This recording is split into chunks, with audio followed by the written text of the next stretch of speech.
बिस्मिल्लाहिर्रहमानिर्रहीम। Dear student, आज हम लोग 9 की केमिस्ट्री का रिड्यूस सिलेबस के मुताबिक 2021 के लिए इम्पॉर्टेंट और पेपर टेक्निक को देखेंगे कि हम कम एफर्ट के ज़रिए कैसे ज़्यादा स्कोरिंग कर सकते हैं। कामयाबी के लिए ज़रूरी है, 3 चीज़ें बहुत ज़रूरी हैं। एक, इरादे के बगैर इस्लाम का कोई काम नहीं होता, मजबूत इरादा होना चाहिए। दूसरे, सिस्टम को जानना ताकि हमारी एफर्ट कम हो जाए। और तीसरे नंबर पर एफर्ट,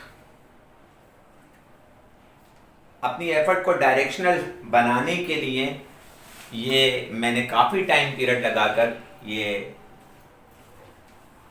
वीडियो तैयार की है। इसे गौर से देखिएगा, एंड तक देखिएगा, और अगर पसंद आए तो फिर आप अपने दोस्तों के साथ सही है ना, इन्हें शेयर करिए।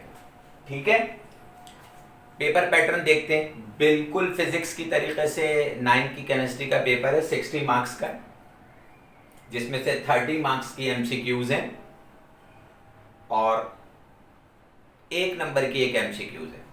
30 मार्क्स में 30 एमसीक्यूज आएंगे, बाकी पूरा पेपर 30 मार्क्स का है। आपको तो पता ही है कि 50% क्या है, एमसीक्यूज है, 30% आपके शॉर्ट क्वेश्चन आंसर है और 20% जो है वो डिस्क्रिप्टिव है। सेक्शन बी में होगा क्या, 9 क्वेश्चन आएंगे जिसमें से हमें 6 अटेम्प्ट करने। एक क्वेश्चन के 3 मार्क्स हैं, 6 3 18 मार्क्स का पोर्शन है। सेक्शन सी में 4 क्वेश्चन आएंगे और हमें 2 अटेम्प्ट करने। एक क्वेश्चन के 6 मार्क्स हैं, तो 12 मार्क्स यहाँ पर, 18 यहाँ पर, 30 और 30 ये 60 मार्क्स का पेपर है। 9 चैप्टर है हमारे पास सिलेबस में। 10वां चैप्टर में गौर से मैंने देखा है, 30 एमसीक्यूज में से कोई एमसीक्यूज नहीं है। उन्होंने रिड्यूस सिलेबस में इसको लिखा है 10 चैप्टर के बारे में कि ये आगे जाकर हम फर्स्ट ईयर में पढ़ लेंगे, तो इसलिए उन्होंने इसको शामिल नहीं करा है। हम थोड़ी सी डिस्कशन यहाँ पर फिर भी करेंगे।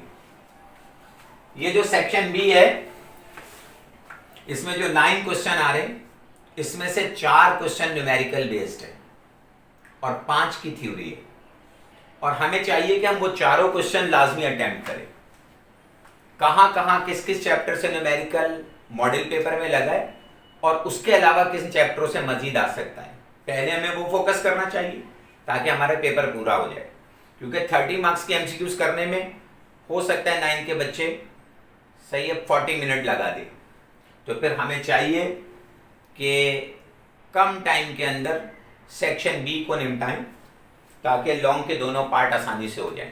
वैसे मेरे हिसाब से टाइम 2 घंटे बहुत है उस स्टूडेंट के लिए जिसको पेपर आता है।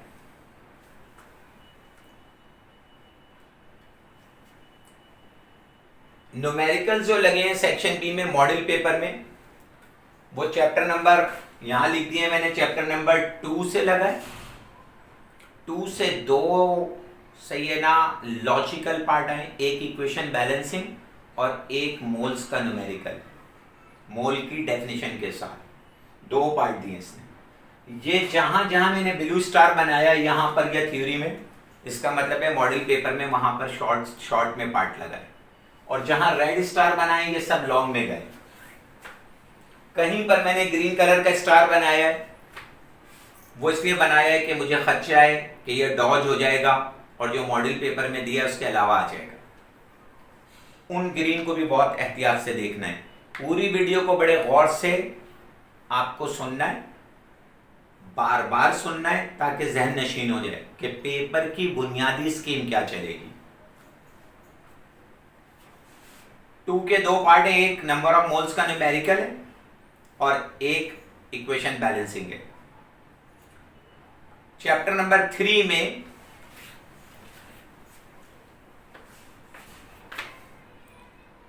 एक एलिमेंट दे देगा हमें, उसका मास नंबर और एटॉमिक नंबर लिखा होगा और हमसे कहा जाएगा नंबर ऑफ इलेक्ट्रॉन, प्रोटॉन और न्यूट्रॉन निकाले। जैसे मॉडल पेपर अगर आप देखेंगे तो वहां पर उसने नाइट्रोजन 714, क्लोरीन 1735, यूरेनियम 92 235 दिया हुआ है। उसमें हमें नंबर ऑफ न्यूट्रॉन, इलेक्ट्रॉन और प्रोटॉन बताने, और उसके लिए एटॉमिक नंबर की डेफिनेशन, मास नंबर की डेफिनेशन, सबको पता है एटॉमिक नंबर को Z से, मास नंबर को A से शो करते हैं, और इस फार्मूले n equal to A minus G से हम नंबर ऑफ न्यूट्रॉन निकालते हैं। मैं नेक्स्ट वीडियो के अंदर इंशाल्लाह 2 दिन के अंदर कोशिश होगी कि इसके जितने लॉजिकल पार्ट हैं या न्यूमेरिकल हैं 6 समझता हूं मैं। अगर वो बच्चा कोई 6 टॉपिक कवर कर ले तो उसके 4 पार्ट जो लॉजिकल आ रहे हैं वो निकल जाएंगे, उसमें मैं ये सॉल्व करना बता दूंगा। चैप्टर नंबर 7 से इन्होंने एक न्यूमेरिकल लगाया है, वो मोलैरिटी का है, यहां से आया है स्ट्रेंथ ऑफ सॉल्यूशन के टॉपिक से। स्ट्रेंथ ऑफ सॉल्यूशन में क्या है, कंसंट्रेशन है, और इसमें आपको पता है molarity, molality, normality, percentage composition और मोल फ्रैक्शन। मोल फ्रैक्शन का भी न्यूमेरिकल है हमारे यहाँ, मोलैरिटी का भी है, तो इन्होंने मोलैरिटी का न्यूमेरिकल लगा दिया। तो ये 4 लॉजिकल पार्ट हो गए। इसके अलावा जिन चैप्टरों को मैं समझता हूं कि न्यूमेरिकल उनसे आ सकता है, वो चैप्टर नंबर 8 और 9 है। ये मैंने ग्रीन पेन से कर्ली ब्रैकेट थोड़ा सा नीचे बना दिया। चैप्टर 8 में फैराडे का लॉ के न्यूमेरिकल है, फैराडे लॉ ऑफ इलेक्ट्रोलिसिस जो उसके न्यूमेरिकल है। इन्होंने यूं नहीं दिया फैराडे के लॉ का न्यूमेरिकल, क्योंकि उन्होंने लॉन्ग में थ्योरी में उसे लगा दिया, और ये जरूरी है कि चांस इसके ही ज्यादा हैं कि अगर थ्योरी आ जाती है तो न्यूमेरिकल के चांसेस कम हो जाते हैं। लेकिन अगर दूसरे एंगल से देखें, फैराडे के लॉ नहीं आया अगर, तो फिर उसके न्यूमेरिकल के चांस बहुत ज्यादा है, बहुत ज्यादा नहीं, लाजमी आ जाएगा न्यूमेरिकल, इसलिए रिस्क नहीं लिया जा सकता। चैप्टर नंबर 9 का खतरा है पीएच के न्यूमेरिकल है। चैप्टर नंबर 9 में concept of pH with numericals ये टॉपिक दिया हुआ है, और हमें चैप्टर नंबर 9 के अंदर पीएच के न्यूमेरिकल को कवर करना है। कितना टॉपिक हो गए, मोल्स के numericals, equation balancing, number 3 number of electron, proton, neutron निकालना, मोलैरिटी का न्यूमेरिकल, बुनियादी तौर पे कंसंट्रेशन के न्यूमेरिकल, उसमें मोल फ्रैक्शन का न्यूमेरिकल भी है शामिल, जिसे हम क्या कहते हैं, स्ट्रेंथ ऑफ सॉल्यूशन। पीएच के न्यूमेरिकल, ठीक है, और इलेक्ट्रॉनिक कॉन्फ़िगरेशन फर्स्ट 20 एलिमेंट्स की बोहर एटॉमिक मॉडल की बेस पर, ये ग्रीन पेन से लगा हुआ। अब चैप्टर वाइज जब ब्रीफिंग दूंगा तो और क्लियर हो जाएगी इसकी। ये 6-7 टॉपिक अभी भी रिकवर किए जा सकते हैं दोबारा से। मोल्स के न्यूमेरिकल, इक्वेशन बैलेंसिंग, ये चैप्टर नंबर 2 से। 3 से 2 टॉपिक, एटॉमिक नंबर, मास नंबर की डेफिनेशन के साथ नंबर ऑफ इलेक्ट्रॉन, प्रोटॉन और न्यूट्रॉन निकालना, फर्स्ट 20 एलिमेंट की electronic configuration Bohr atomic model की बेस पर। चैप्टर 4 में कोई न्यूमेरिकल नहीं है, 5 में केमिकल बॉन्डिंग में कोई न्यूमेरिकल नहीं है, 6 में न्यूमेरिकल नहीं है, 7 में वही मोलैरिटी, मोलैलिटी, मोल फ्रैक्शन के न्यूमेरिकल कवर करना, 9th के अंदर पीएच के न्यूमेरिकल कवर करना, 8 में फैराडे लॉ ऑफ इलेक्ट्रोलिसिस के न्यूमेरिकल कवर करना। आइए जरा चैप्टर वाइज देख लेते हैं, जरा जल्दी जल्दी। चैप्टर 1 से मॉडल पेपर में कुछ भी नहीं लगा, इसलिए कोई स्टार नहीं है इस पर, सिर्फ एमसीक्यूज लगाई हैं। लेकिन मेरे हिसाब से केमिस्ट्री, उसके ब्रांचेस के नाम और किसी 2 को डिटेल से ये पूछ सकता है, और डेली लाइफ में केमिस्ट्री की इंपॉर्टेंस भी हो सकती है, उसके चांस जरा कम है, वो फिजिक्स में ज्यादा चांस है उसके इस टाइप का क्वेश्चन लगने का। कि फिजिक्स में एक सवाल है, फिजिक्स और उसकी ब्रांचेस और डेली लाइफ में उसकी इंपॉर्टेंस, यहाँ पर इंपॉर्टेंस के शायद चांस ना हो। ये ग्रीन पेन से लगा रहा हूँ, ये मेरी खातिर आप करेंगे। क्यों? चैप्टर 2 के 3 पार्ट लगे मॉडल पेपर में, गौर से सुनना है मेरी बात को। मेरे हिसाब से इन दोनों से मिलकर 3 पार्ट हो सकते हैं। वहां से एक पार्ट आ जाए और इधर से एक पार्ट कम हो जाए, ये पॉसिबिलिटी है। अब वो तीनों उन्होंने इधर से लगा दिए तो उसको एमसीक्यूज में कर दिया। हो सकता है वहां से सवाल आ जाए और इधर से 2 रह जाए। ये 2 चैप्टर आपको 3 पार्ट जरूर देंगे, ये अंडरस्टूड है। इसमें 3 पार्ट में क्या है? Molecular mass, formula mass, molar mass की डेफिनेशन या इसका कॉन्सेप्ट क्लियर होना चाहिए आपके पास। दूसरे, आपको ज्यादा प्रॉब्लम कवर करनी है। प्रॉब्लम में किसका? मोल और एवोगैड्रो नंबर। एनए सब जानते हैं एवोगैड्रो नंबर, तो इससे रिलेटेड न्यूमेरिकल जिसका तस्करा अभी करा है, ये मॉडल पेपर में लग गया है। Chemical reaction and there types theory में लगाया है, और थ्योरी के लिए मैंने यहां ब्लू कलर का निशान लगा दिया। जिन चैप्टरों से थ्योरी आई है शॉर्ट के अंदर, वो ब्लू कलर से यहां मेंशन है, टी फॉर थ्योरी है। मेरे हिसाब से शायद डॉज हो जाए। यहां जो इन्होंने मॉडल पेपर में लगाया है, ये स्टार बना हुआ इस पर, वो लगाया है केमिकल रिएक्शन और सिंगल डिस्प्लेसमेंट और डबल डिस्प्लेसमेंट को आपको सही ना डिटेल से बताना है। हो सकता है, मेरा बहुत ज्यादा दिल कह रहा है इस बात को, कि शायद इसकी जगह लॉ ऑफ केमिकल कॉम्बिनेशन आ जाए। 4 लॉज आपने पढ़े, law of conservation of mass, law of constant proportion, law of multiple proportion, law of reciprocal proportion, law of constant composition. ये चारों लॉज में से हो सकता है कोई 2 लॉज पेपर में आ जाए। इन 2 टॉपिक को अगर आप कवर करेंगे तो थ्योरी का एक पार्ट निकल जाएगा। इक्वेशन बैलेंसिंग तो हर सूरत में करनी ही करनी है। चैप्टर 3 में सिर्फ आपको रदरफोर्ड एटॉमिक मॉडल करना है, या ये 2 में से कोई एक, जिसको अभी मैं बयान कर चुका हूं। मेरे हिसाब से इन 2 में से किसी एक के चांस ज्यादा है, लेकिन आप एहतियातन थ्योरी में अगर करना चाहेंगे, ग्रीन पेन है, रदरफोर्ड कर लेंगे, एक ही टॉपिक काफी है। चैप्टर नंबर 4 में पीरियोडिक टेबल से रिलेटेड चैप्टर है, आपको पता है। इसमें मॉडर्न पीरियोडिक लॉ की स्टेटमेंट, पीरियड्स का कॉन्सेप्ट, 7 पीरियड्स होते हैं। एमसीक्यूज आएंगी है इससे, जैसे फर्स्ट पीरियड में 2 मेंबर होते हैं, आपको पता है 2 एलिमेंट होते हैं। सेकंड और थर्ड में 8, फोर्थ और फिफ्थ में 18, सिक्स में 32 एलिमेंट्स। 7 पीरियड इनकम्प्लीट होता है। 8 ग्रुप है पीरियोडिक टेबल में। तो इनसे ये जो टॉपिक आपको यहाँ लिखे हुए दिख रहे हैं ना, इनसे एमसीक्यूज बन सकती हैं। बन नहीं सकती हैं, बनी हैं। जो जमा हुआ टॉपिक आया है थ्योरी में, ब्लू कलर का निशान है, वो ट्रांजिशन एलिमेंट्स क्या होते हैं और उनकी 3 जनरल कैरेक्टरिस्टिक्स लिखते हैं या जनरल प्रॉपर्टीज लिखते हैं। ये टिक हुआ था थ्योरी के लिए ब्लू पेन से। इसके पैरेलल बिल्कुल क्वेश्चन लगा हुआ है, बिल्कुल पैरेलल। वो है properties of first A to 8th group. आपने देखा इस पे ग्रीन से स्टार है, फिर डॉज हो सकता है। किसी एक ग्रुप को लिख देगा, कहेगा उसकी 4 या 5 प्रॉपर्टीज लिख दें आप, और उसमें से 4 ग्रुप बहुत ज्यादा इंपॉर्टेंट है। फर्स्ट ग्रुप जिसे अल्कली मेटल्स कहते हैं, carbon family 4th group, halogens 7th group, fluorine, chlorine, bromine और आयोडीन वाला, और नोबल गैसेस।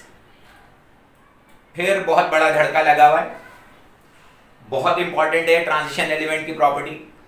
लेकिन जाहिर है पूरा मॉडल पेपर थोड़ी उठकर आ जाएगा पेपर के अंदर, कहीं ना कहीं तो डॉज होगा, ये चांस है। फिर अगर ये नहीं आया तो 4 छोटी छोटी टर्म्स हैं, उनका ग्रुप ट्रेंड और पीरियोडिक ट्रेंड है। ग्रुप ट्रेंड और periodic trend. Atomic radius, ionisation energy, ionisation potential, electron affinity, electronegativity. इनमें से किसी दो की डेफिनेशन और उनका ग्रुप ट्रेंड और पीरियोडिक ट्रेंड हो सकता है। मुझे लग रहा है कि चैप्टर नंबर 4 मॉडल पेपर वाला शायद सवाल ना लगे, बल्कि इन दो में से एक क्वेश्चन लगे। फिर इसके लिए मैंने ग्रीन मार्कर से ये बना दिया। चैप्टर नंबर 5 ने दो पार्ट दिए,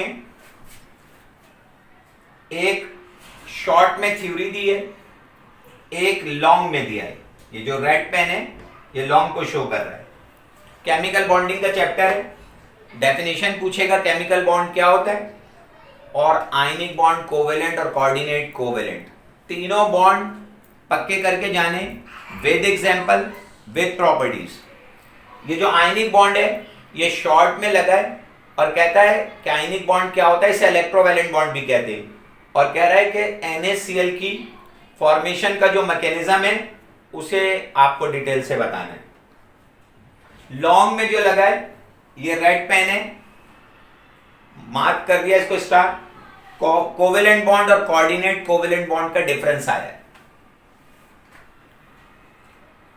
आयनिक बॉन्ड और कोवेलेंट बॉन्ड की प्रॉपर्टीज भी कर जानी है। आयनिक कंपाउंड और कोवेलेंट कंपाउंड की प्रॉपर्टीज भी कर हमें जानी है।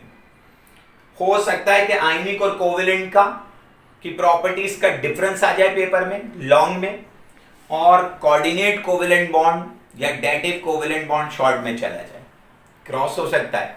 यह जरूरी नहीं है कि आयनिक बॉन्ड अगर शॉर्ट में आए तो शॉर्ट में ही आएगा, ये शॉर्ट और लॉन्ग में चेंज हो सकते हैं। ठीक है, chapter number 6 properties of matter से रिलेटेड है। आपको पता है स्टेट्स ऑफ मैटर है इसमें, तो सॉलिड, लिक्विड और गैस से 3 MCQs लगी हुई हैं। इसमें से आपको पता है कि सॉलिड, लिक्विड और गैस की कुछ जनरल प्रॉपर्टीज हैं, वो लिखने को नहीं आएंगी, MCQs में आएंगी। और ये मैंने एरो इसलिए बनाया है कि इनकी आपस में जो कन्वर्जन है एक मैटर की दूसरे मैटर में, उससे रिलेटेड 6 टर्म्स हैं, वो भी हमारे यहां MCQs में आई हैं। उनके पक्के कॉन्सेप्ट होने चाहिए, और यह भी पॉसिबल है कि वो थ्योरी इन 6 में से कोई सी 3 लग जाएं। चैप्टर नंबर 6 ने थ्योरी में एक पार्ट दिया, वो जो 6 टर्म्स है क्या है, सॉलिड लिक्विड में कन्वर्ट हो जाए उसे फ्यूजन कहते हैं, लिक्विड सॉलिड में कन्वर्ट हो जाए उसे फ्रीजिंग कहते हैं, लिक्विड गैस में कन्वर्ट हो जाए एवापोरेशन है, गैस लिक्विड में कन्वर्ट हो जाए कंडेंसेशन है, सॉलिड डायरेक्टली कन्वर्ट हो जाए without passing a liquid state, gas में कन्वर्ट हो जाए कोई सॉलिड सब्लिमेशन, और अगर गैस डायरेक्टली कन्वर्ट हो जाए किसमें, सॉलिड में, तो सॉलिडिफिकेशन। 1 2 3 4 5 6 6 की 6 डेफिनेशन पक्की होनी चाहिए। जो लगा है थ्योरी में वो लगा है Graham's law of diffusion model paper के अंदर। हो सकता है कि इस टॉपिक को ये 6 में से कोई सी 3 डेफिनेशन मिलकर डॉज दे दें, बहुत ज्यादा इम्कानात हैं इसके। और ये जो जनरल कैरेक्टरिस्टिक्स हैं सॉलिड, लिक्विड और गैस की, इनसे खाली MCQs बनेगी। Chapter 7 solution, solution and their properties and there types, page number 105 पर है। आपको पता है कि gas in gas, gas in liquid, gas in solid, वो एक चार्ट बना हुआ है 105 पर। कुछ नहीं आएगा उससे, लेकिन उसे गौर से पढ़कर जाना, उससे MCQs हैं। तो ये वाला टॉपिक जो मैंने लिखा है वो MCQs के लिए लिखा है। जो बच्चा इस पेज नंबर 105 को गौर से पढ़ेगा इंशाल्लाह 1 से 2 नंबर जरूर आएंगे। 9 टाइप्स हैं सॉल्यूशन की इसमें। स्ट्रेंथ ऑफ सॉल्यूशन में molarity, molality, normality, percentage composition और मोल फ्रैक्शन, इनकी डेफिनेशन के साथ न्यूमेरिकल लग सकता है। जब मोलैरिटी का न्यूमेरिकल आएगा तो मोलैरिटी की डेफिनेशन भी साथ हो सकती है। जो जमा हुआ टॉपिक इसका लॉन्ग में लगा है, रेड पेन से निशान है, अब भी बहुत इंपॉर्टेंट है। लॉन्ग साइड में लॉन्ग को कवर करेगा, solubility and their factors affecting on solubility. इसी में हेनरीज लॉ भी आ जाता है। और सबको पता है कि हेनरीज लॉ क्या है, solubility of gases in liquid से रिलेटेड है। जगह नहीं थी बोर्ड पे, कितनी सारी चीजें लिखी जाती, तो सोचा ये कि वर्बली बता दिया जाएगा। चैप्टर 8 है, इलेक्ट्रोलाइट्स और नॉन इलेक्ट्रोलाइट्स का डिफरेंस आ सकता है शॉर्ट के अंदर, इसलिए फिर आया नहीं है, ग्रीन पेन का यूज करूंगा। Faraday's law of electrolysis, first law और सेकंड लॉ लॉन्ग में लगा हुआ है, इसलिए रेड पेन से स्टार है यहां पर। अब भी बहुत चांस है इसके, खुदा ना खास्ता अगर नहीं आया तो फिर इसका न्यूमेरिकल आ जाएगा इधर। कूलम्स, एम्पेयर, इलेक्ट्रोकेमिकल इक्विवेलेंट जिसे Z से शो करते हैं, इसकी डेफिनेशन के चांसेस हैं और इसकी एमसीक्यूज लगी है, मॉडल पेपर में एमसीक्यूज लगी है कि इलेक्ट्रोकेमिकल इक्विवेलेंट को डैश से रिप्रेजेंट करते हैं, Z से। और इस Z और इस Z से कंफ्यूज नहीं हो जाएगा, ये एटॉमिक नंबर को भी इससे शो करते हैं और ये इलेक्ट्रोकेमिकल इक्विवेलेंट है, इसकी डेफिनेशन भी आ सकती है। चैप्टर नंबर 9 में आइए, प्रॉपर एक शॉर्ट दिया है, ब्लू पेन से निशान है थ्योरी के अंदर, और एक लॉन्ग दिया है, रेड पेन से निशान है। जो लॉन्ग में लगा है सॉल्ट एंड देयर टाइप्स लगा है, 3 टाइप्स हैं आपको पता है। एक है हमारे पास एसिडिक सॉल्ट, बेसिक सॉल्ट और न्यूट्रल सॉल्ट, जिसे हम नॉर्मल सॉल्ट भी कहते थे। इसके अलावा डबल सॉल्ट भी रिड्यूस में कटा नहीं है। ये क्वेश्चन भी हो सकता है, यही फिंगर रहेगी मेरी, कि डबल सॉल्ट और किसी 2 या 3 डबल सॉल्ट के नाम आ जाए और इसके बजाय डबल सॉल्ट पेपर में आ जाए, इसलिए सबको डबल सॉल्ट करके जाना है। इसके पैरेलल लगा हुआ है, मैं लिख दूं, ग्रीन पेन से लिखूंगा।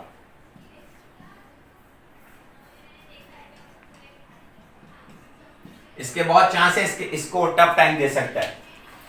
Concepts of pH with numericals, MCQs लगी हुई है 2 पीएच के टॉपिक से खाली, और इसका न्यूमेरिकल भी आ सकता है, यहां मैं मेंशन कर चुका हूं।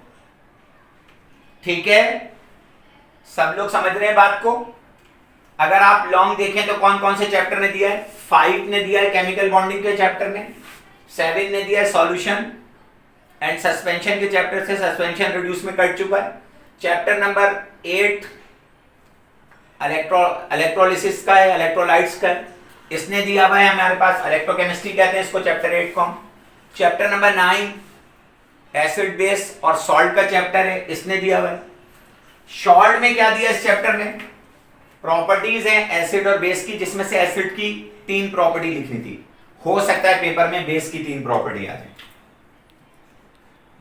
ये ग्रीन पेन का इस्तेमाल करें। ये कंप्लीट ब्रीफिंग है। शॉर्ट में जो चैप्टर लगे हुए थे वो 2 था, थ्योरी में 3 था,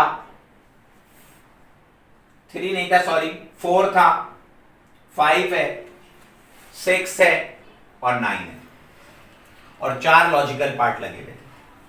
उम्मीद है आप मेरी बात समझ गए होंगे। कोशिश करिएगा, दुआ करिएगा मेरे लिए, मुझे हिम्मत दी खुदा ने इंशाल्लाह, तो मैं आपको ये जो 6 लॉजिकल टॉपिक हैं समझ में आए, हमारे पास न्यूमेरिकल, ये सब बड़ी वीडियो होगी थोड़ी, शायद 1 घंटे से 1 घंटे तक की हो, सुकून से देखिएगा। कोशिश करूंगा कि इसमें मैं सारी चीज़ें कवर करूं, हो सकता है 1 घंटे से थोड़ा टाइम भी ज़्यादा हो जाए। दुआओं में ज़रूर याद रखिएगा, पसंद आए तो अपने दोस्तों से ज़रूर शेयर करिएगा। सही है, थैंक यू।